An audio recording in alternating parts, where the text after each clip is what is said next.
Mr. Men Adventure in the Jungle. Roger Hargreaves. Mr. Dizzy had gone for a walk in the woods with all his friends. But the further Mr. Dizzy led his friends into the woods, the more lost he became. And then he came to a fork in the path, and Mr. Dizzy could not remember which way to go. Should he take the left fork, or should he take the right one? But the right one might be the wrong one. So he turned left.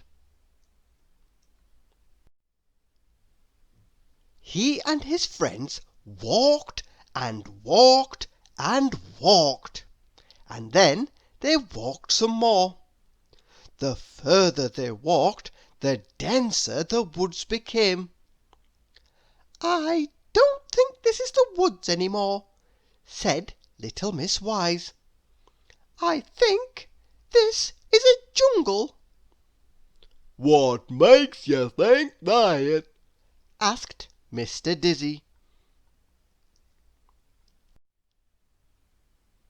"Because that is a gorilla!" yelled Mr. Jelly, quivering in fright. "And there is an elephant!" cried little Miss Sunshine. "And that is a tiger!" pointed out Mr. Strong. "Oh dear!" said Mr. Dizzy. "We're lost in the jungle!" Suddenly, with an ear-splitting roar, the tiger pounced. Mr. Strong leapt into its path, and the tiger harmlessly bounced off him. Running into Mr. Strong is like running into a brick wall. It hurts. The jungle was so thick, and the vines were so tangled, and tree roots grew so close together that it was very difficult to make any headway at all. It took all Mr. Strong's strength to forge a track through the jungle. And it was hot and steamy. Mr. Dizzy's head was in a spin. They must find their way home before it got dark. And then night fell. And it was not a very comfortable night for Mr. Dizzy and his friends. It was so noisy that they did not sleep a wink. Even Mr. Noisy thought it was too noisy. The frogs croaked. The crickets buzzed. The insects clicked and chirped.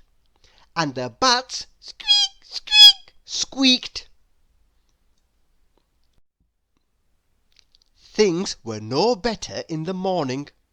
In fact, they were decidedly worse. A huge snake had wrapped its enormous coils around everyone. Mr. Jelly let out a muffled shriek. It was Mr. Daydream who came to the rescue. He whistled softly, just like a flute, and slowly he began to charm the snake until it was so sleepy and relaxed that everyone was able to escape from its embrace.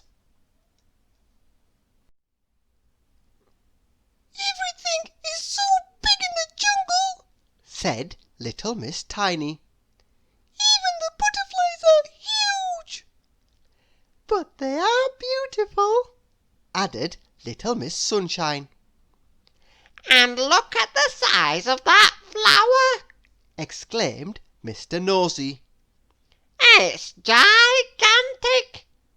I wonder what it smells like!" Mr. Nosy stuck his long nose inside the huge flower. "Ah!" he cried.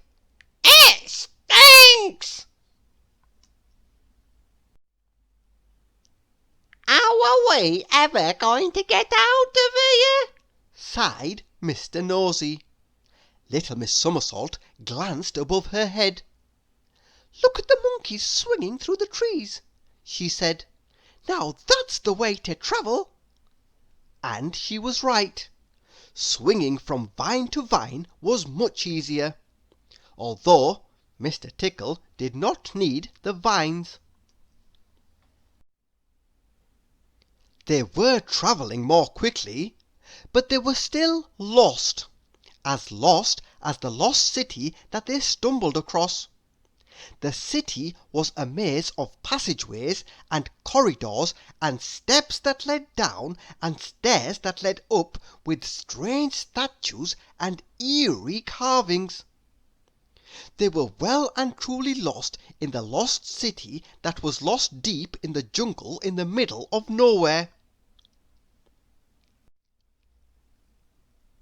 In the middle of the lost city was a temple.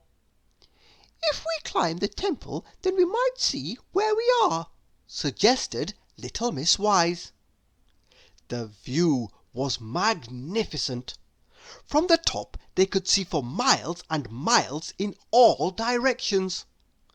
They were not far from a river that would lead them out of the jungle. On the river bank they found some dug-out canoes and began their journey home, paddling down the river. "There are a lot of logs in this river," observed Mr. Dizzy. "Those are not logs, they are crocodiles!" shrieked Mr. Jelly, quivering and wobbling.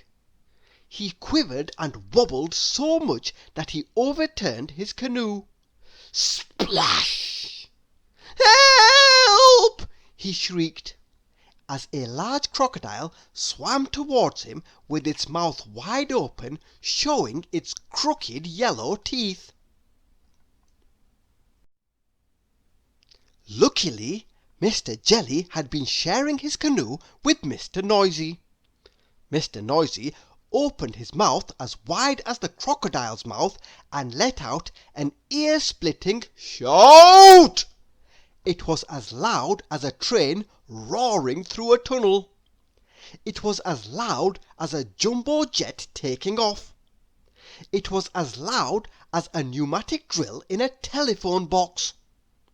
The crocodile leapt clear out of the water in fright and turned tail, frantically trying to swim away from this terrifying noise.